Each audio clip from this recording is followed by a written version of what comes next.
This land isn't just in your blood. It's under your fingernails and worn with pride. It's not a job. It's your livelihood. Here, overtime is all the time. But you wouldn't have it any other way. It's written into your DNA. It's what you thrive on. And while farming will never be easy, we can make it better. Introducing the Pioneer 100 series. Meaningfully different canola hybrids. It's time for RealAg Radio on Rural Radio Channel 147 on Sirius XM.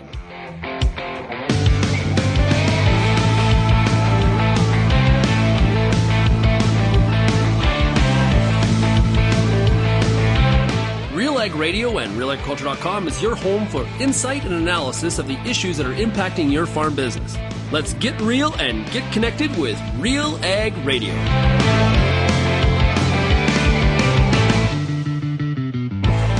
Welcome to RealAg Radio here on Rural Radio 147, Sirius XM. Sean Haney, your host here on this Thursday edition of the show. Hey, thanks so much, everybody, for making RealAg Radio and Rural Radio 147 a big part of your workday as well. Also, a big shout out to everybody listening out there on the RealAg Radio podcast as well. Well, hey, listen, it's Thursday, which means we've got the Farmer Rapid Fire here today, brought to you by Pioneer Seeds Canada. They are the exclusive sponsor of the Farmer Rapid Fire. Let me tell you all about Pioneer 100 series. Now, because this is the time of the year where you're trying to figure out what you're going to plant for the upcoming year, right? You got to make those decisions. There's some discounts on the board.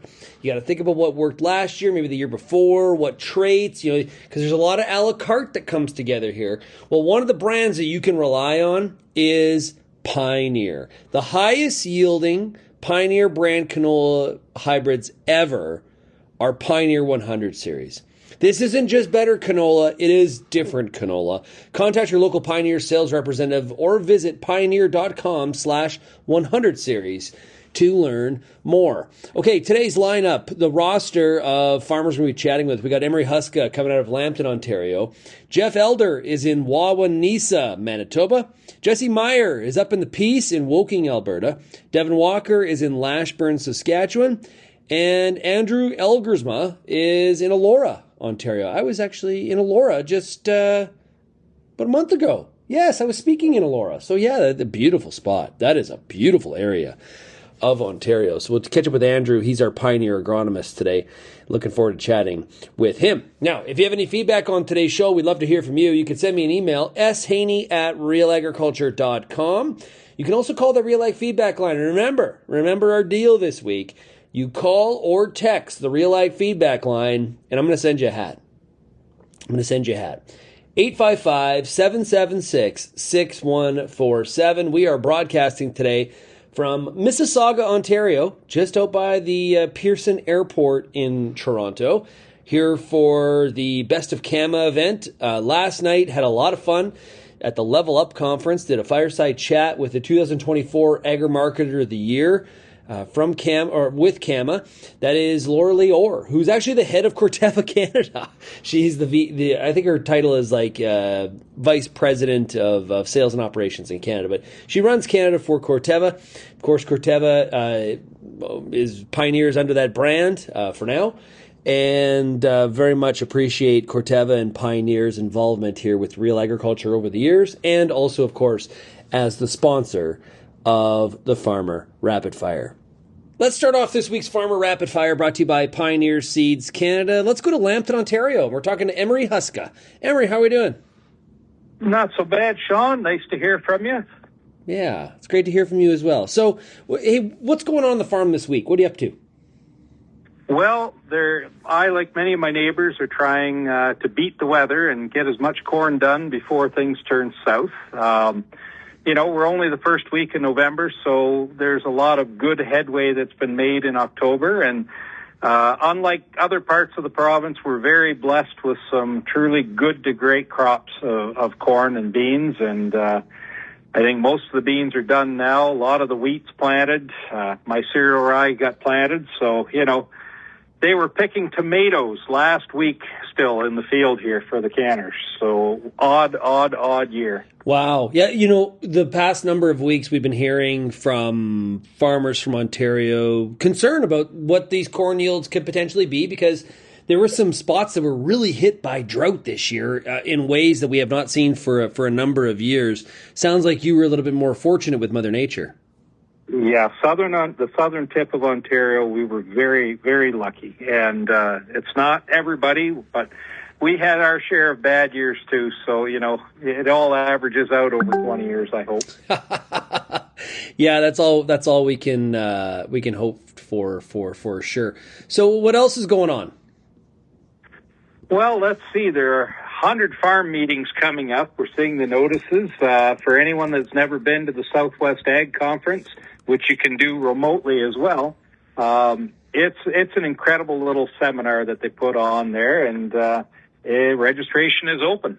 So grain farmers have set grain farmers of Ontario have set all their annual meeting dates for January, and March Classic is booked in Niagara Falls this year in March. So a lot of really neat sessions coming, and the test plots are starting to pour in now. So on a rainy day, I expect the phone will ring 100 times with neighbors talking about what do we do next year. So yeah, you know what? You're right. The Ontario Ag Conference, or what I think we used to call SWAC down there in Ridgetown, that is kind of it's always that before the students come back at Ridgetown College, it's always in like that right after New Year's. So it's like that. It's that first fresh launch into the new season, and it's always a great conference.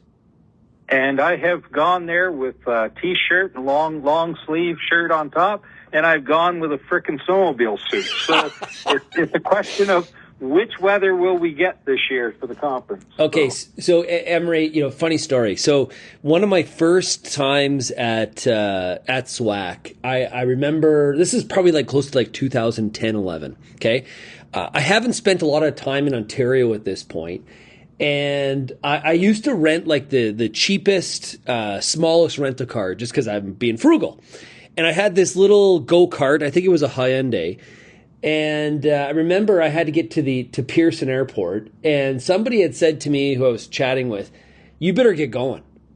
And I was like, "Well, what do you mean? I got lots of time to my flight." And they were like, No. There is a snowstorm. You need to get going." And I'm a prairie kid. I'm like, yeah, I've driven in snow before. And like, what's a little bit of snow? It's okay. Yeah. And then the Great Lakes, and they're warm this year. There's lots of moisture coming. Dude, I'm telling you, the lake effect snow, it was like there were softballs hitting that vehicle. Never again. I will never rent the smallest, cheapest rental car ever again after that experience. Well, Ontario winters are something to be experienced. And, having gone out to Calgary, and it was the first time, it was a cold day, 20 below. And I thought, wow, this doesn't feel like 20 below, but you don't have that moisture that we have here. That is absolutely true. Yeah. I think this will be a heavy snow year. The Great Lakes are very warm. We're November, and, if they don't freeze up when we get a cold snap come from Alberta, it picks that moisture up and drops it right onto us. So Sarnia seems to be the gateway to welcome all that snow. Interesting. Okay, a little bit of a weather forecast there from Emery Huszka too. I like it. Yep.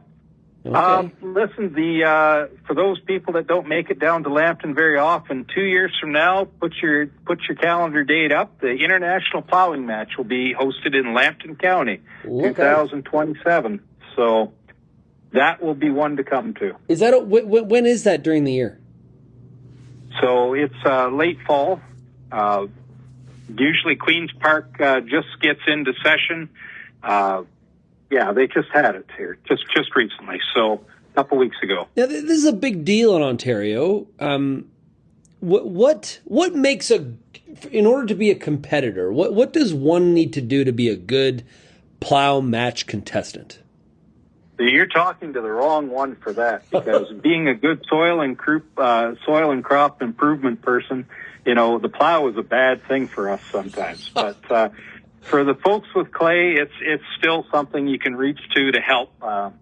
And for those folks that do plow and have plowed, myself included, patience, steady eye, understanding your equipment. Every piece of equipment drives differently, and understanding what you're trying to achieve. You're not running a bulldozer, you're running a plow, and you're trying to do a nice, even flip of the soil. And, sometimes some of the younger folks get on there thinking, I'll just go at it and like a chisel plow, and nope, it's not that kind of thing. So there's a finesse to it, and a lot of respect to the folks that can do it in a nice way. I like it. Okay, any changes to the 2026 crop plan? No, I'm in a pretty good rotation. I've incorporated cereal rye in, and I actually have a beautiful plot finally got in the ground, so we'll have a triplicated plot down here with KWS, and I follow after tomatoes with rye, and after that, soybeans get no-tilled in there, and then we put on all the mushroom compost and manure I can find, and it goes into corn. So it's a nice rotation. We might even slip canola in there if the Chinese start buying it. Have you been growing canola in the past? Neighbors have, and there's some beautiful crops of canola that have grown down in Lambton and north part of Chatham, Kent. So it's all about diversifying your risk and diversifying your crop and improving your soil health. So the more crops that we can put through, the better.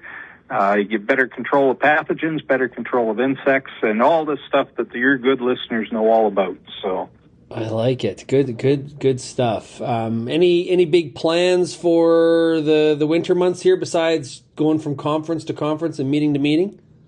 Really, that's the winter. And for a lot of farmers, that's exactly what we do. Some slip away for a vacation. These are my vacations. So nothing like a trip down to Chatham for a meeting.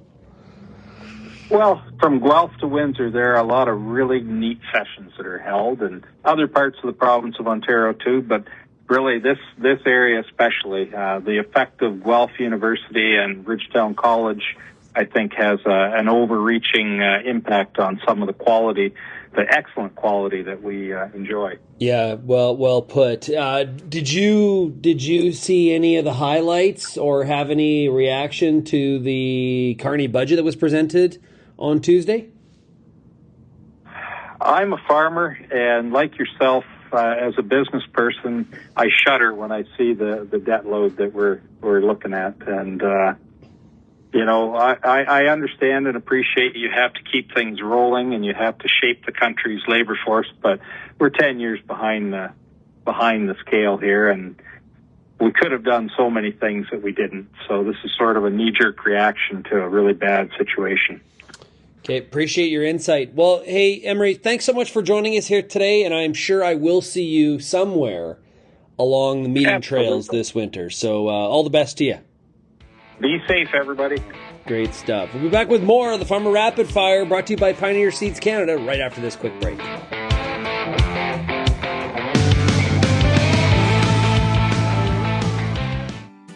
I am Lindsay Smith. Joining me now, Tim Dara, Canola Technical Strategy Lead for DeKalb. This is the time of year where we're sitting down, we're looking back at 2025, thinking forward to 2026. How then do the reps and DeKalb really help growers make the final hybrid decision? They really do spend a lot of time out in the field looking at these products and getting to understand them. And I think one of the things we don't shy away from when we're looking at data or looking at trials is there's wins and losses, and we talk about them all because you learn as much from a loss as you do a win. You really get to understand where those products are supposed to be grown and where they're going to fit, and they really get in and get their hands dirty and get that understanding. Having that conversation with them, they're going to be able to talk to you about your farm and what kind of situations and what kind of challenges you have, and be able to help guide you in that choice in terms of finding that right product. We've actually leaned into AI just a little bit, and we've got a tool on our website that allows growers to go through and input some of the challenges that they have, kind of information that they want to have, guides them towards a selection. So that's dekalbseedselector.ca.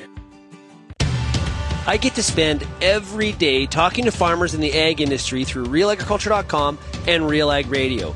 But nothing is more fun than speaking to an audience live and in person. If you're planning an ag event, book a Real Agriculture speaker to make it a successful and memorable experience. Email shaney@realagriculture.com and you can book myself or any other Real Ag personality to speak at your event. Bring your audience all the fun, insight, and energy of Real Agriculture.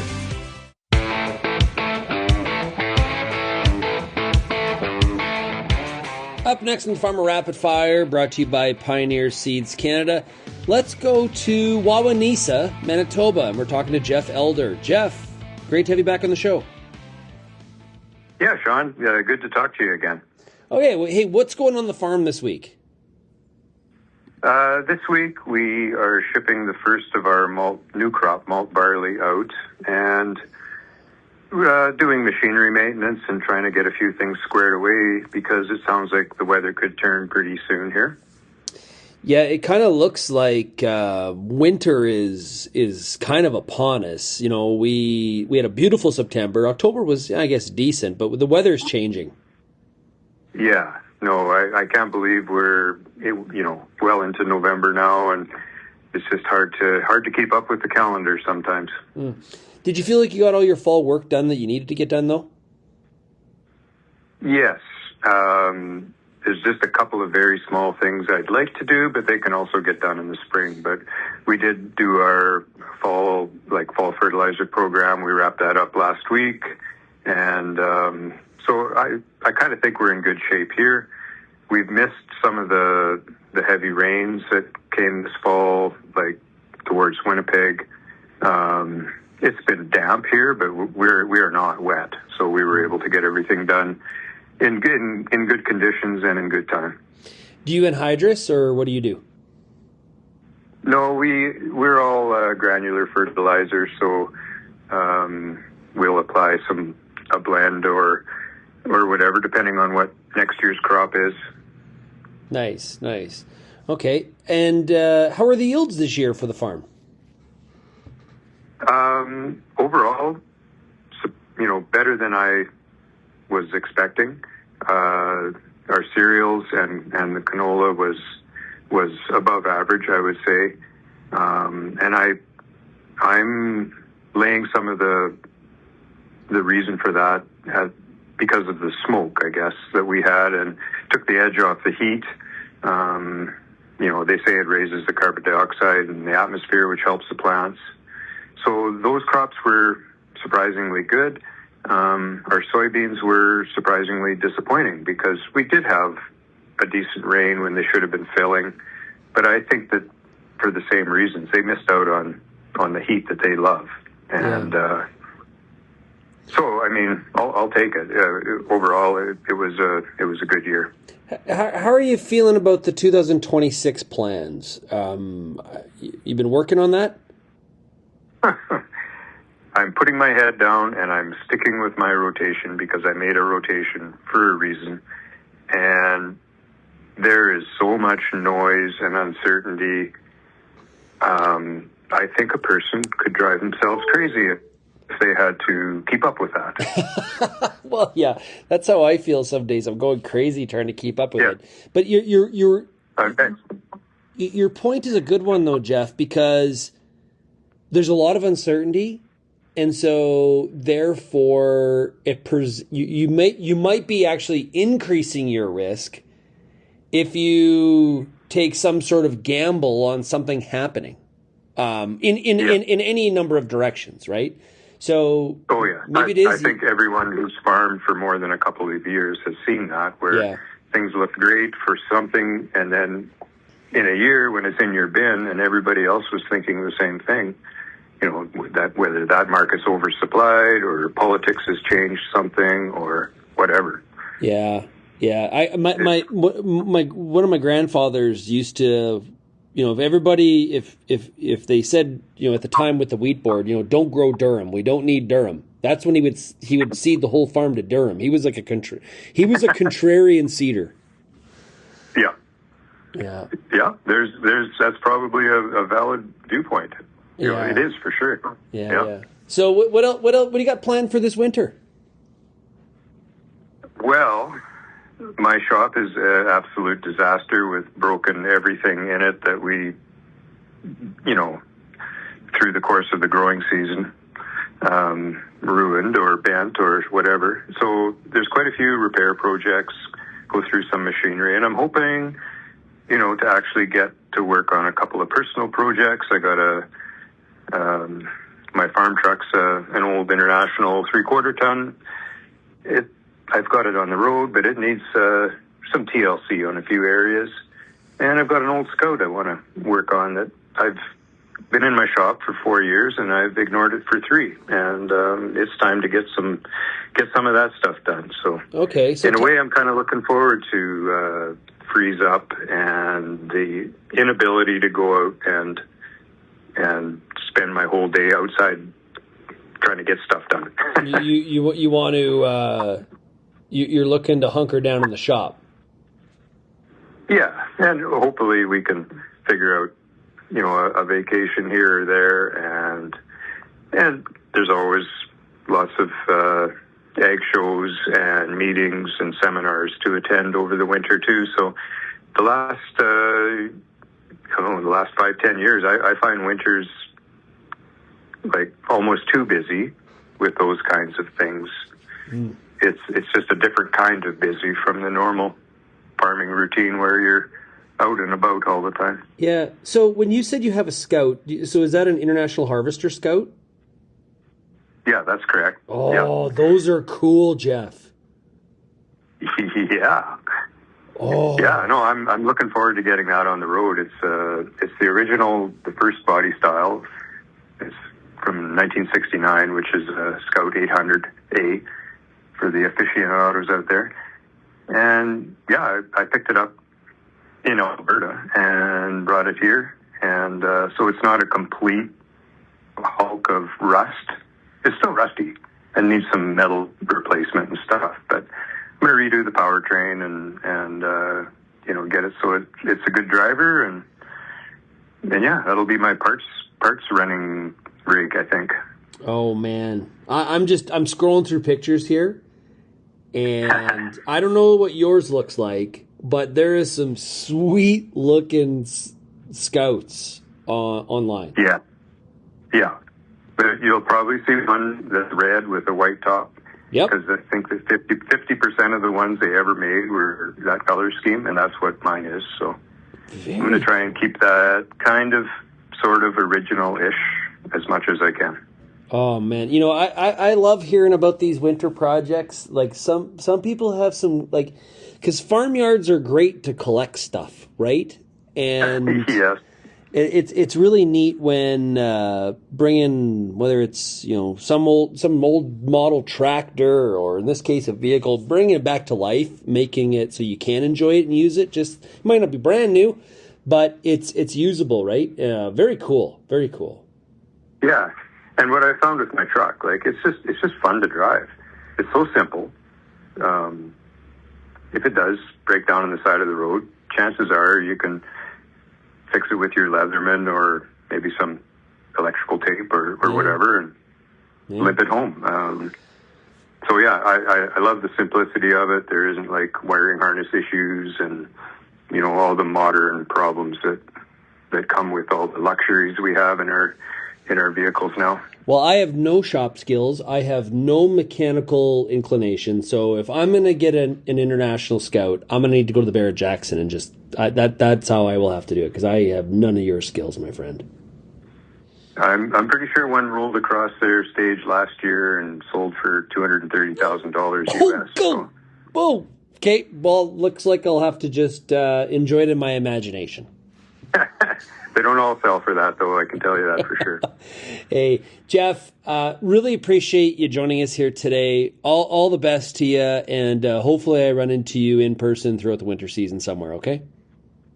That'd be great, Sean. Good talking to you. Thanks. Great stuff. That's Jeff Elder. He is in Wawanesa, Manitoba. We're back with more of the Farmer Rapid Fire brought to you by Pioneer Seeds Canada right after this.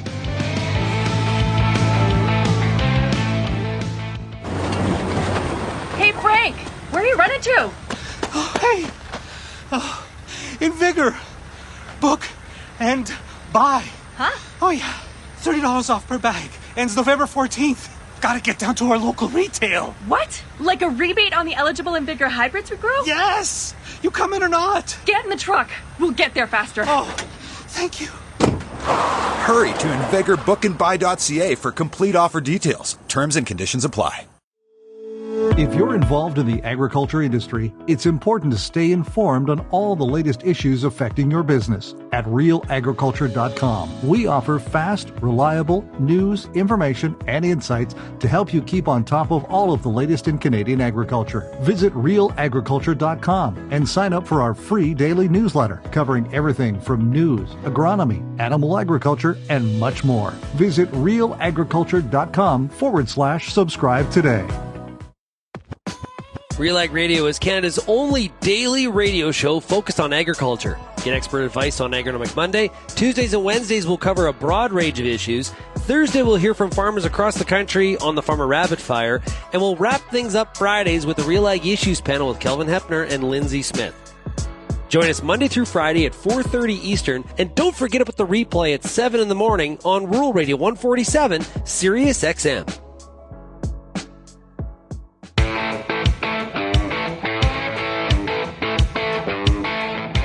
You know, we were just talking to Jeff Elder from Wawanesa. Very cool project in his shop, working on that International Scout truck from the 60s. I imagine there's lots of people that have those kind of winter projects.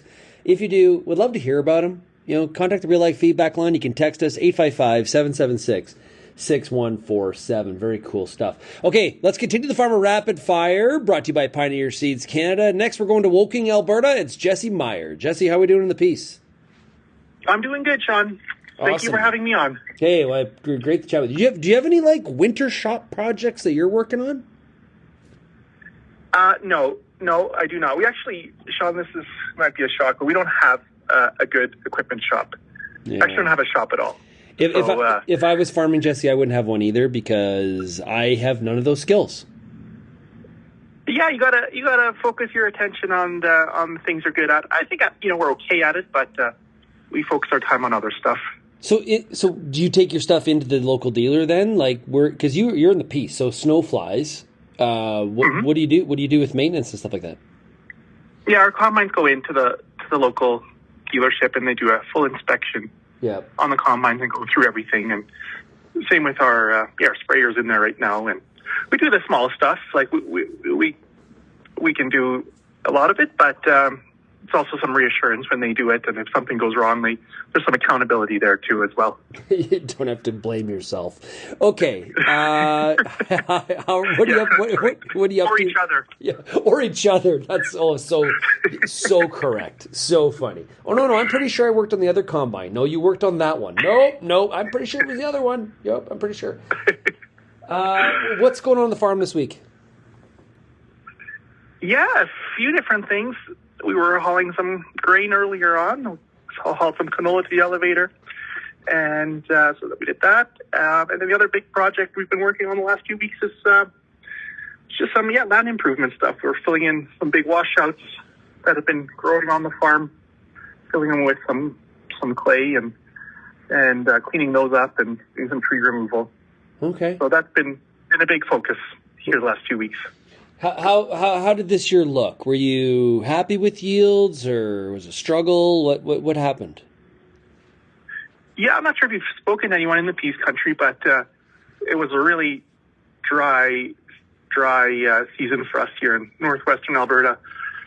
Kind of depending where you're at, the whole Peace region probably got less than 3 inches of rain from when we started seeding to harvest time, and basically no rain in May and June. So it wasn't looking very good at the beginning. But we got a few inches there, or a little bit of rain in the middle of June, a little bit in July. So our expectations were pretty low. But the thing that really saved us was it stayed cool in July, and when we pulled into the crops, they did a lot better than we expected on our farm. So actually, our farm, our pocket, and there'd be a few pockets in the Peace Country where some of the crops did pretty good. I would say canola did quite well. Cereals were down in yield.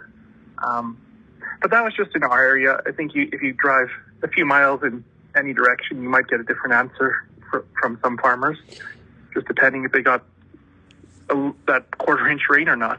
Yeah, like the Peace region's large. It's not like a little county.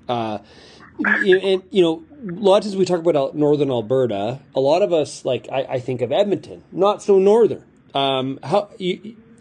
Give us some geographical reference here. How far of a drive are you to Edmonton? From Edmonton, it's 5 hours. Yes, you're 5 hours north. So that's, exactly. So Edmonton's more central. We're on the southern end of the Peace region, so it goes a lot further north than where we are. Yeah. And this time of the year, when's the sun going down? Like 1 p.m, or? No, it's later than that. Yeah, it's later than time change. We're all like 5:30. Yeah, the sun's definitely down by 6 o'clock. Yeah. So, any big winter plans this year? Nothing. Like holidays or or just things that you got on the sheet to keep you occupied, whether that's work or whether that's fun. Yeah, we just built a house. I got a young family, so staying close to home and being with them, that's the main priority. And nice. and then work-wise, on the farm, got again a lot of land improvement projects going on. And then actually, I just put my name forward as a nominee for director of Alberta Grains to represent the Peace region. Oh, wow. That's going to be something new that I'll be doing. Nice. But I haven't been elected yet, so that's next week. We'll see how that goes. So what was the push to put your name stand? I've been a delegate for a number of years now, and been involved and sort of know the importance of our farm groups and what they do, and I got encouragement from past directors and people who have been involved, and I put a lot of thought into it because I do know there's a bit of a commitment to it, but I just know the importance of it, and especially here in the Peace region, where it's sort of a unique area, to make sure that our interests are heard on those farming groups.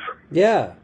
Well, and that's the thing. Like the farming landscape of Alberta is vast. Like, I'm near the southern tip of Alberta. You're in the Peace, and we're probably a 9-hour drive apart. Yeah, absolutely. Yeah, you have more similarities with Montana than you would have with us. Yeah, no, absolutely. Very, very true. So I think it is important that the Peace region has representation on issues, because it's similar, but it is different. You would, in the Peace, you would think about transportation differently than I would. Not to say that we both see as important, but you getting your crops out of the Peace region, that's a big time deal. A huge deal, yeah. With rail, and we have less options and just further from those markets. Yeah, no doubt. That's good for you. That's awesome. I hope you're successful with that. And I do very much mean that for sure. How's the planning coming for 2026? Yeah, pretty good. We've got sort of the rough crop plan put down with what we're going to be growing. I'm sure we'll be tweaking that a little bit here going forward, depending on how some of the markets, or if there's any significant changes with markets. But no, I think we've got most of it in place for like our plan anyways. 90% of it set, and right now we've chosen our varieties to grow, and we're just sort of probably going to pull the trigger on some fertilizer here soon.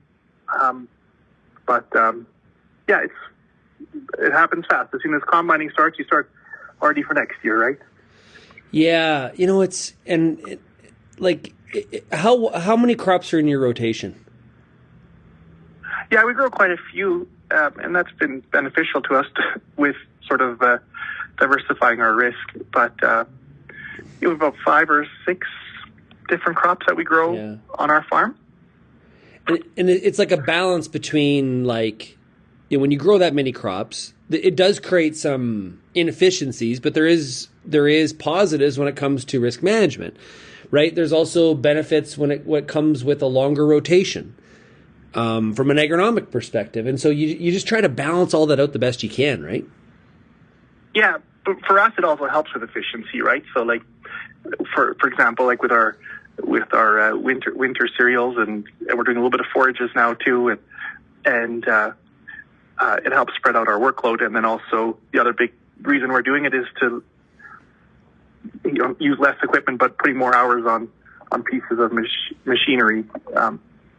Those are some of the big reasons we do it. And then, agronomically, it's important for our farm as well. Yeah, great stuff. Hey, really appreciate you joining us here today, Jesse. Have a great winter season, and good luck with that Alberta Grains running for the board. And we'll talk to you again soon. Okay?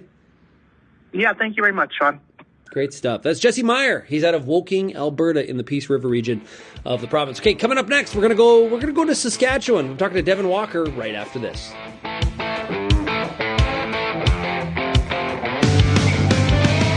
Time to get excited about your fields again thanks to Excite Bio Yield Plus. It's a phosphate-solubilizing ag biological that works on oilseeds, cereals, and legumes. For 15 years, we've been helping farmers achieve healthier plants and higher yields with our premium liquid inoculants. For more information on Excite Bio Yield Plus or one of our other premium products, call 1-855-948-3246 or visit excitebio.ca. That's XITEBIO.ca. At Excite Bio, inoculants and ag biologicals, it's all we do. Peter Johnson at WheatPete, RealAgriculture.com. I'm the host of The Word, and I love doing The Word. I love the questions. I love the challenges. I love having to apply agronomics to all over the globe and areas outside of my normal jurisdiction. Also, I love the feedback the most, where growers challenge me, tell me about their plot results, help me to learn. The Word, absolutely the best part of my day.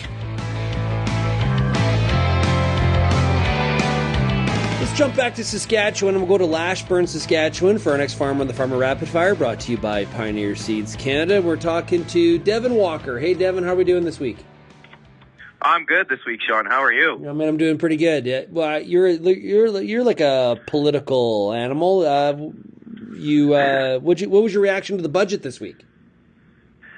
I guess my reaction is kind of on par. I see some positives. I see some things that I was worried were going to get removed, stay. I see some cuts to things that I didn't think would happen or didn't think would occur, or some of those things like a living lab for climate stuff I didn't even really know existed, to be honest. So for me on my farm, I don't know, I guess mixed reaction / I guess we expected some cuts somewhere. Yeah. So. Yeah. Yeah, that's kind of my.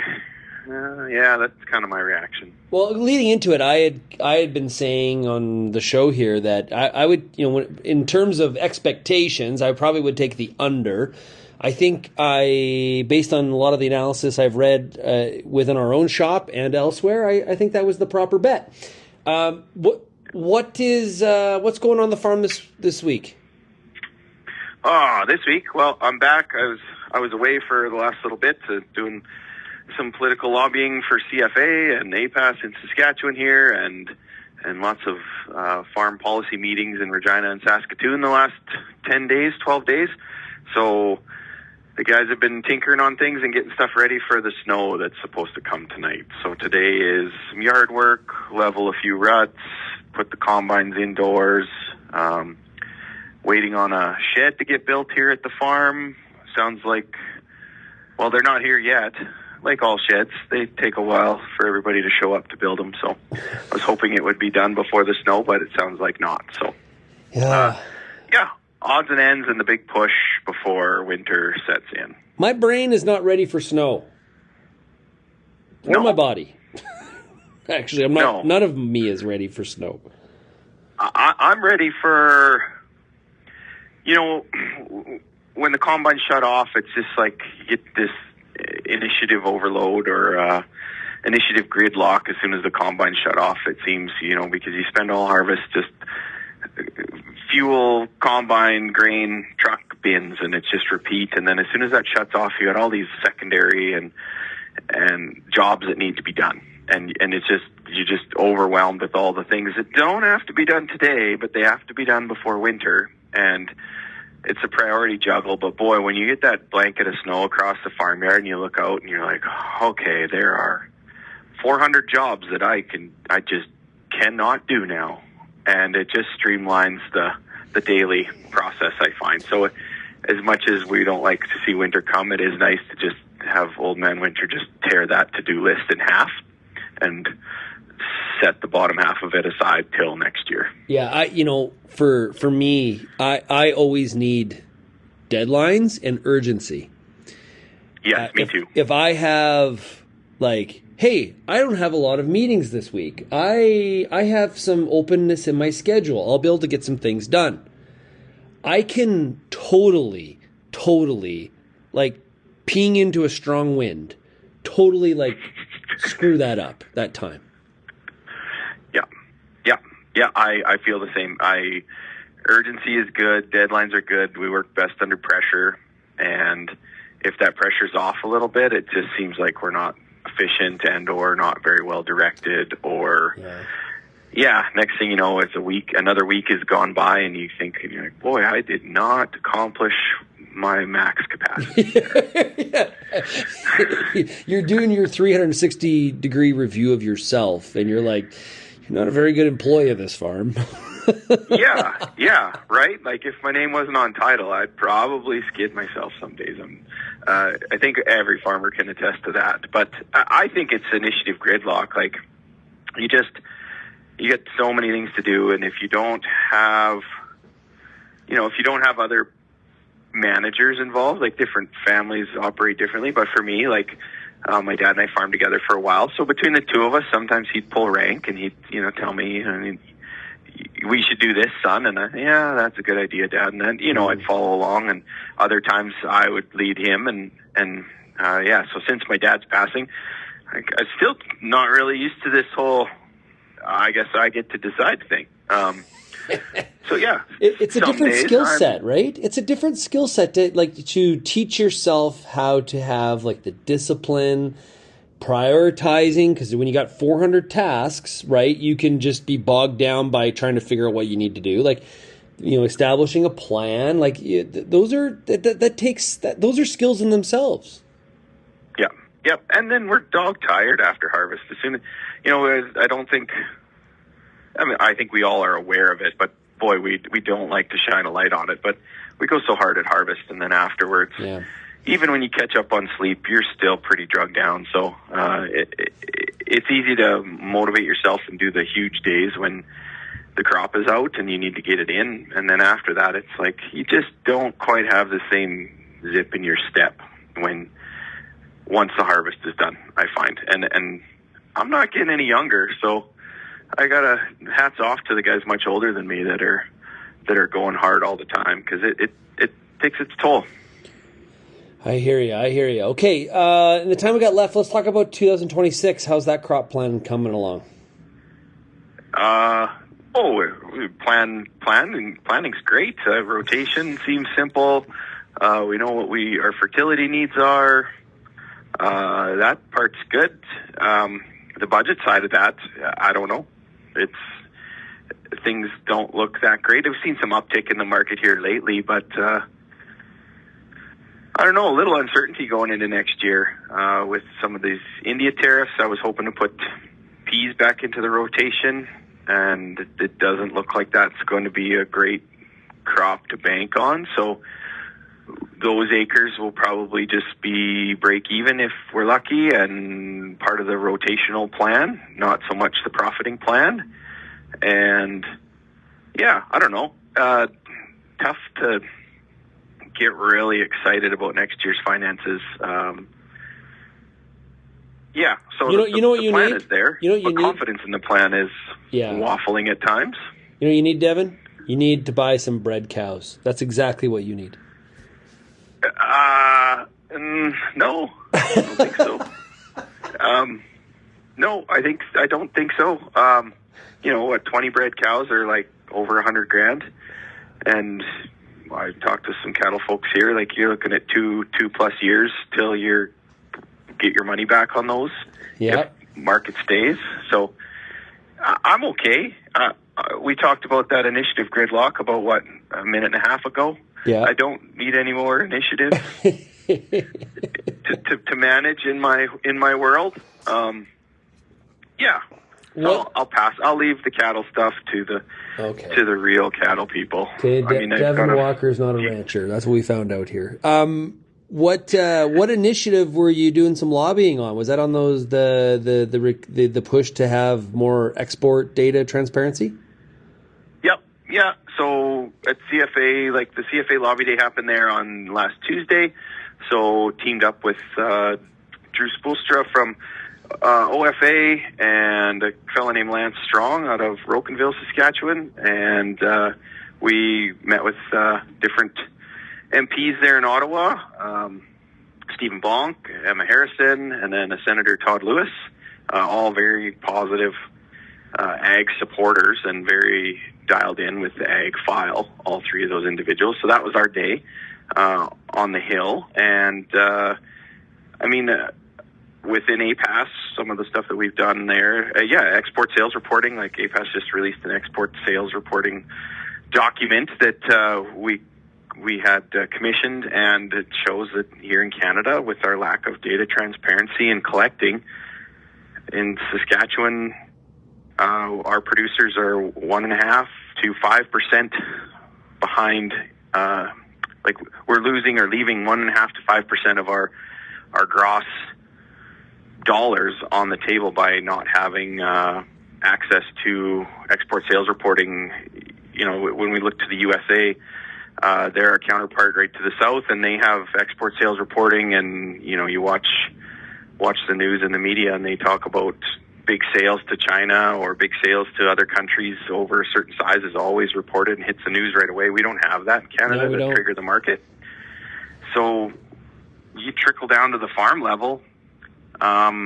When you're a producer, like a small farm, 5% could mean an extra $50,000 on the farm. And when you're a primary producer, that ends up getting spent in tires or materials or fertilizer and goes right back into our local communities. So you start adding that up across the prairies. Those are big savings or bigger profits for us farmers. So so that was one of the components. Some of the other components that we're lobbying for were addressed in the budget. The capital gains tax exemption staying the same. Where there was some talk about accelerated capital cost allowances, kind of like the COVID measures there, where you could depreciate assets faster on a schedule. Those kinds of things. But tough to lobby for budget things this time of year when the budget cycle got shifted to the fall. So it looks like that'll change for next year. Lobbying will happen sooner in the year if the budget's going to continue to be released in the fall here by the federal government. Yeah, for sure. Well, hey, Devon, really appreciate you joining us here today. I know I will see you somewhere along the meeting season and the conferences throughout the winter. All the best to you, okay? Right, perfect. Thank you. Appreciate the call, Sean. Take care.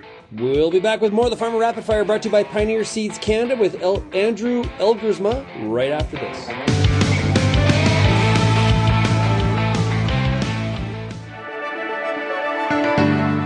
Built on over 100 years of seed innovation and unwavering commitment to farmers, Pioneer 100 Series canola hybrids deliver a step change in yield performance and agronomic traits. This isn't just better canola, it's different canola.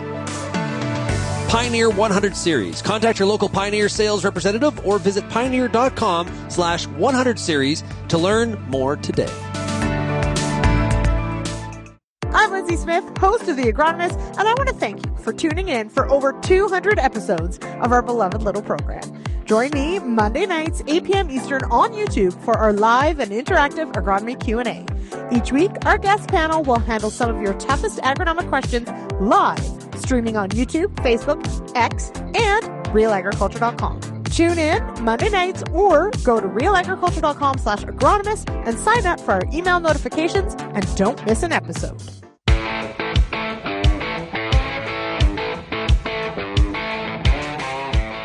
And welcome back to RealAg Radio for the Farmer Rapid Fire here on Rural Radio 147, Sirius XM.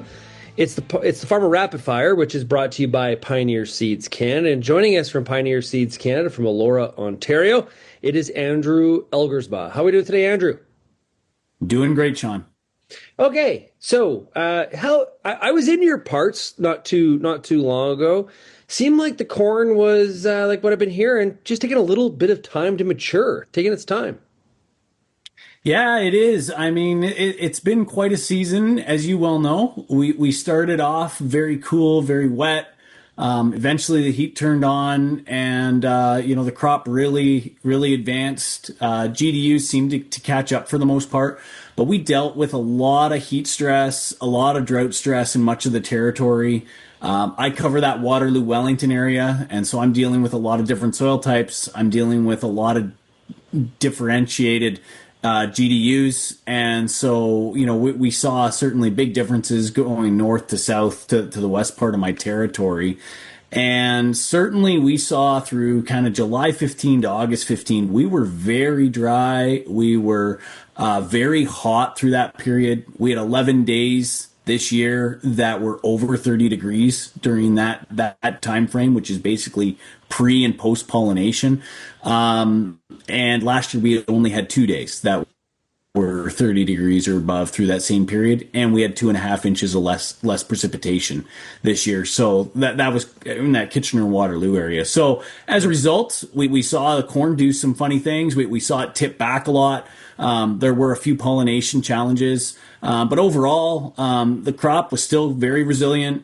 We did have a bit of a cool down period that happened at the end of August and into September. But it just had a hard time finishing up. In some cases, it hasn't reached black layer. It's brown layered, which means the corn kernels are hanging on to more moisture, and they're having a hard time getting rid of that moisture. And so farmers are seeing that it's just a much wetter crop than what we were expecting for early part of November right now. Yeah, earlier on the show we were talking to Emery Huszka from Lambton, and pretty happy with his yields. How have growers felt in your area? Yeah, so in my area, we've had actually really good yields overall. So we've had where you were on really droughty soil, perhaps we're going to see those yields suffer, but where we're on a loam or a clay loam or even a sandy loam ground, typically we've seen pretty good performance to date. There are a lot of plots coming off in my territory right now that are well over 200 bushels.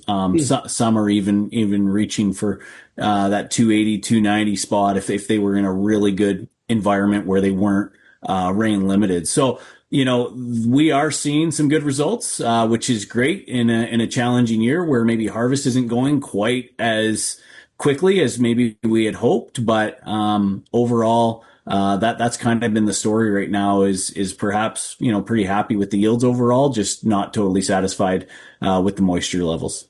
Yeah, makes sense.